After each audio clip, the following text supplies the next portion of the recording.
What's up there, YouTubers and fellow riders? Kim is back at it again in the garage, cooking up another DIY for you on how to change your reservoir tank and replace it with a new one. Stay tuned.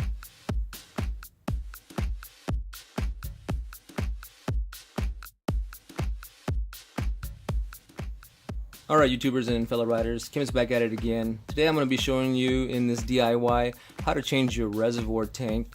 Now, you might be asking yourself, what's the need to change the reservoir tank? Well, currently I'm experiencing an issue where I'm constantly losing radiator fluid, and for the longest time I thought maybe it was a busted hose, maybe it had a pin leak in it, or a pinhole size leak in it, and I couldn't figure it out. And it wasn't until a couple of videos ago that I actually resolved the problem. Now, in case you don't know, the reservoir tank is very much necessary. If you look at the tank, and you can see where I have this tape marked at, we have a fill line that we need to keep this at. And what happens is when the bike heats up and needs or burns off some of the radiator fluid or needs more water, it actually draws from this tank and puts it back into the motor or the radiator. Now, this tank should always be at a level position. Now, every time I fill it up, I come back, and after a couple of days of riding, and I come back to an empty reservoir tank, and which tells me I have a leak going on somewhere. Now, this could potentially be a bad thing, but I actually know the answer to this problem. But it could mean that you're that you got a leak somewhere in your hoses. Maybe your pump is leaking, or maybe you have a bad head gasket and water is getting into the engine. I know for a fact that I don't have that issue, but I'm gonna go ahead and remove this and replace it with one that I got from a yard. And this only cost me about maybe 20-30 bucks on eBay for a replacement one. Now, how do these go bad? Well, over time, that from all the constant heat that it gets from the motor, these things tend to crack, and the cracks are very much like hairline cracks, and you won't actually see them until you really get up on them and inspect them. And after inspecting this one, I found out that I had a crack in it that I couldn't see. Now, the crack is nowhere visible, and nor do you see any drips or anything coming out from here, but I happen to know that I have a crack on the backside right about here. And when I fill it up past this line, what happens is the system is pressurized, and from all that pressure in there, once the bike starts, it forces the water out through that crack. Now, you should always maintain proper pressure inside your radiator and inside your whole cooling system. So there is a requirement. I don't know it at the top of my head right now. Maybe I'll post it up in the descriptions. But at any rate, if you ever lose this cap, or if you get a crack, just know that you need to repair it and replace it, because this is a pressurized system that operates at a specific PSI. So let's go ahead and remove this. This job is pretty simple. It should be pretty quick. You don't even have to take down the fairing all the way off. I have mine just kind of hanging here at the moment, and let's get to it. Alright guys, for this job you're only going to need a 10mm socket and a pair of pliers. And this job is not too messy at all, but it does require a few minutes of your time. So right now I'm going to go ahead and remove the hose clamps from the hose right here, so that I'm able to remove this hose.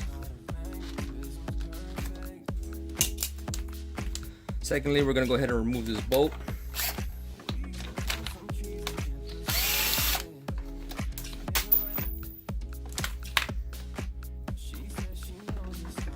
And there we go, it's off. So every time you get into this location, you want to make sure that you check things out. Even when you're working on your bike at any time, you always want to, and it's specifically on the side that you're on, so that you know that you have peace of mind to know that everything is in operation and is working as it should. Now, on the back side of this, you may or may not know that we have markings here for when you need to refill up the reservoir tank. We have a low marking here. Let's see if I can get the angle here.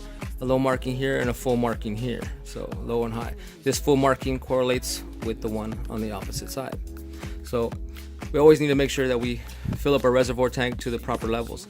But for references, you can see that there's a double P here. Let me remove this tape here. There's a double P right here, if you can see that. And this is where you need to fill up your line at, on this side. Why they put it on the back side, I have no idea.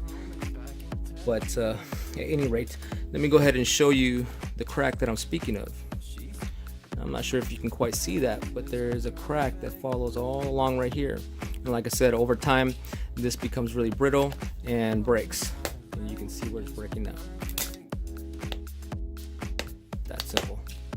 So this is no good.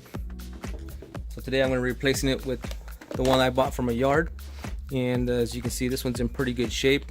Not a bad price to pay for 20-30 bucks. And it's a very simple job to do. So now that we got this in our hands, we're gonna go ahead and put it back on.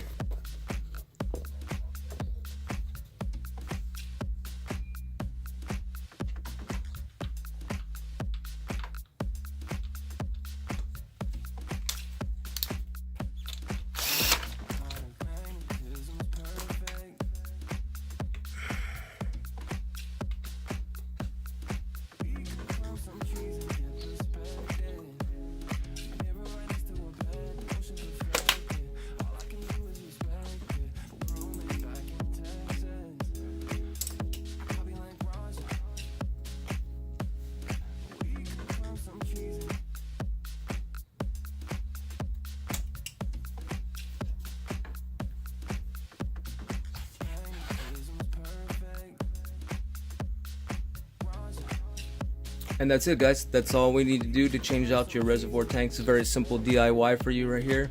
But you always want to make sure that you go ahead and, like I said, always inspect your hoses and tubings for any cracks, any leaks. If you do happen to see cracks or they feel really brittle or kind of crunch in your hand, you want to go ahead and make sure that one, changed either the hoses, or two, inspect your plastic pieces, because they do get brittle with the constant heat that they receive from the engine. As always, guys, I'm the chemist. I hope you enjoyed this tutorial. Hope it helped you out. As always, don't forget to hit that like button. Don't forget to subscribe. I always got a great ideas coming up for different DIYs. So do me a favor, subscribe. As always, I'll see you next problem.